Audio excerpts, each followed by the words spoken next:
আমরা বাড়িতে অনেকেই গাছ রোপণ করি, গাছের পরিচর্যা করি। তেমনি করে দেখবেন সেই বাড়ির রোপণ করা গাছটাকে একটা সময় একটুখানি ছেটে দিতে হয় বা ঝেড়ে দিতে হয়। কেন? গাছটা যাতে খুব সুন্দর করে বেড়ে ওঠে, ওই গাছটার কারণে আশেপাশের কোনো গাছ যাতে ক্ষতিগ্রস্ত না হয়, তারাও যাতে সমানভাবে বেড়ে উঠতে পারে, একটা সৌন্দর্য বৃদ্ধির জন্য। ঠিক তেমনি করেই সন্তানদের বাবা মা শুধু জন্ম দিলেই হয় না। বাবা মা পৃথিবীতে আনার পরে সে যখন বড় হয়ে উঠছে, তাকে শাসন বারণ আদরের মতো করে ঠিক ওই আমাদের বাড়ির গাছের মতো করে একটু ছেটে দিতে হয়, একটু ঝেড়ে দিতে হয়। এটা বাবা মাই সিদ্ধান্ত নেয় কখন তাকে আদর দিতে হবে, কখন তাকে শাসন করে ছেটে দিতে হবে বা ঝেড়ে দিতে হবে।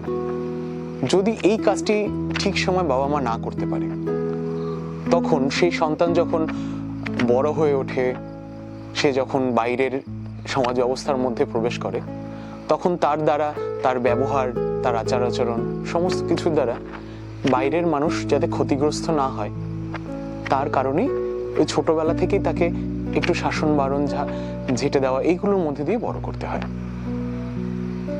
সেই সন্তানটা শুধু বাইরের সামাজিক ব্যবস্থায় নয়, সেই সন্তান যখন একটা বিবাহিত জীবনে প্রবেশ করে, তখনও কিন্তু সেই সন্তান যদি বাবা মার আদর্শে বা সুষ্ঠু সামাজিক ব্যবস্থার মধ্যে দিয়ে বড় হয়ে ওঠে, তখন কিন্তু তার জীবন সঙ্গীও কোথাও একটা ভালো জীবন পায়। আর যখনই তার এই বেড়ে ওঠা, তার এই শাসন বারণগুলো ঠিকঠাক না হয়, তখন সে কিন্তু তার সমাজ ব্যবস্থা, তার সামাজিক বন্ধু বান্ধব, তার জীবন সঙ্গী সবাইকেই কোথাও না কোথাও ক্ষতিগ্রস্ত করে।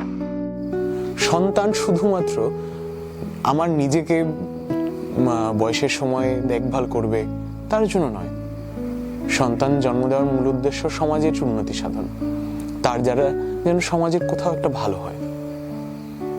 আর যদি সেই সন্তানকে ঠিক সময় শাসন বারণ মানে ওই ছাঁটাই ঝাড়াই না করা হয়, তবে দেখা যাবে তার দ্বারা সত্যি হয়তো অন্য কারো কোনো ক্ষতি হচ্ছে, অন্য মানুষ তার দ্বারা কোনোভাবে কুস্বভাবে প্রভাবিত হচ্ছে।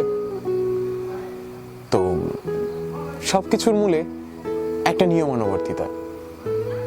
কাউকে কতটা পরিচর্যা করা দরকার, কতটা শাসন করা দরকার, কতটা ভালোবাসা দরকার, তা যে গাছ রোপণ করে বা যে সন্তান জন্ম দেয় তাকেই ভেবে নিতে হয়।